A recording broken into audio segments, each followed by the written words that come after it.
स्वामी जी अपने ग्रंथ तत्पार्थ सूत्र में लिखते हैं कि पांचों पापों का त्याग करना उसे ही व्रत कहते हैं। ओम नमः सिद्धेभ्य।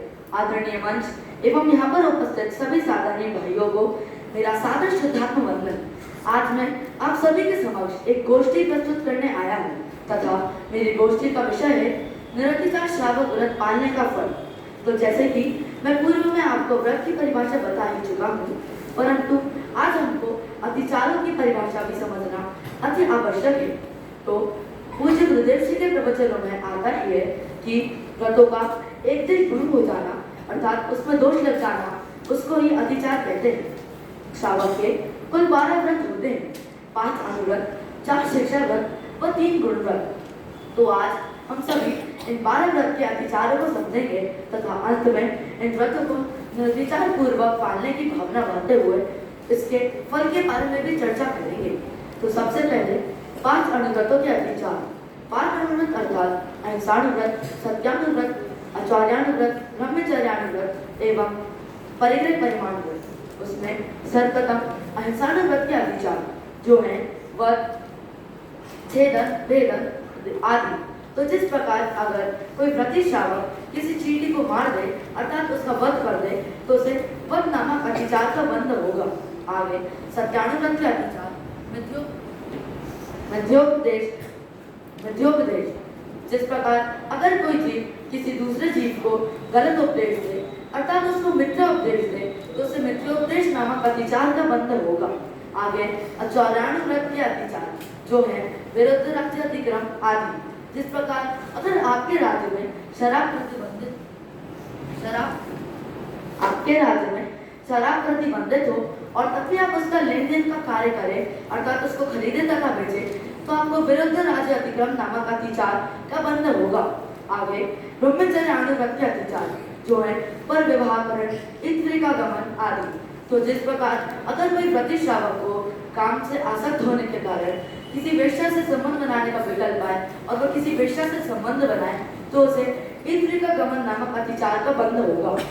आगे परिग्रह परिमाण व्रत के अतिचार जो है परिग्रह परिमाण व्रत के अतिचार कुछ इस प्रकार है अतिलोभ, विस्मय आदि। और अगर कोई व्रती श्रावक भोजन के समय अपनी शक्ति से ज्यादा अर्थात अनावश्यक खाने को अपनी थाली में रखवाए अर्थात उससे अतिलोभ करे तो उसे अतिलोभ नामक अतिचार का बंध होगा। अब हम आगे शिक्षा व्रतों को समझते हैं। शिक्षा व्रत अर्थात सामायिक, रोजदोपवास, भोगोपभोग परिमाण व्रत एवं अतिथि संविवाह व्रत। तो सर्वप्रथम सामायिक के अतिचार जो है अनादर अर्थात अगर हम सामायिक का अनादर करें तो हमें अनादर अतिचार का बंध होगा। आगे हम रोजदोपवास के अतिचार को समझते हैं जो है अप्रत्यवेक्षा प्रमादित उत्सर्ग अर्थात बिना देखे शोधे हुए वस्तुओं पर अपना मन मूत्र आदि सेवन करना। भोगोपभोग परिमाण व्रत के अतिचार जो है सचित्ताहार आदि। अगर कोई व्रती श्रावक किसी फूल पत्ती आदि चीजों को खाए तथा जीव युक्त आहार को ग्रहण करे तो उसे इस अतिचार का बंध होगा। आगे अब हम गुणव्रत की ओर चलते हैं। गुणव्रत अर्थात दिग्व्रत, देशव्रत तथा अनर्थ दंड व्रत। तो सर्वप्रथम दिग्व्रत का अतिचार ऊर्ध्व व्यतिक्रम अर्थात अपनी शक्ति से ज्यादा बड़े पर्वत पर चढ़ना उसे ही ऊर्ध्व व्यतिक्रम अतिचार कहते हैं। आगे देशव्रत के अतिचार है अनायत अर्थात अपनी मर्यादा की बाहर की चीजों को बुलाना तथा उसका ग्रहण करना।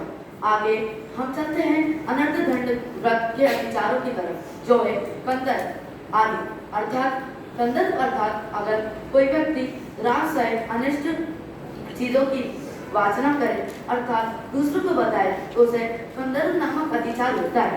इसके लिए आचार्य समुद्रवत रत्नगढ़ शब्दाचार में हमको बताते हैं कि ये जो जीव अगर निरतिचार श्रावक व्रत का पालन करे तो वह निश्चित ही स्वर्ग सुख को प्राप्त कर सकता है और आगे जाके वह अवश्य ही मोक्ष जाएगा। और इसी प्रकार की व्याख्या हमको पुरुषार्थ सिद्धि उपाय की 180वीं गाथा में भी मिलता है। अब मैं अपने दौलत राम जी ग्रंथ छेडाला ग्रंथ की और आपका ध्यान केंद्रित करवाना चाहूंगा जिसमें पंडित दौलत राम जी लिखते हैं 12 व्रत के अतिचार पण कर न लगावे मरण समय संन्यास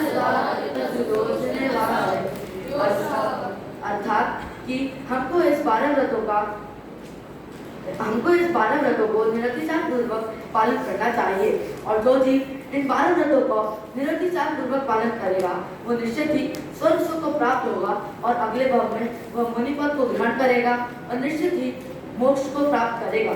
हमने आखिर में आपसे यही कहना चाहूंगा कि हम सब भी निरतिचार रूप से अनुव्रत को धारण करें तथा उत्कृष्ट श्रावक बने। इसी भावना से मैं मेरी गोष्ठी को विराम देना चाहूंगा।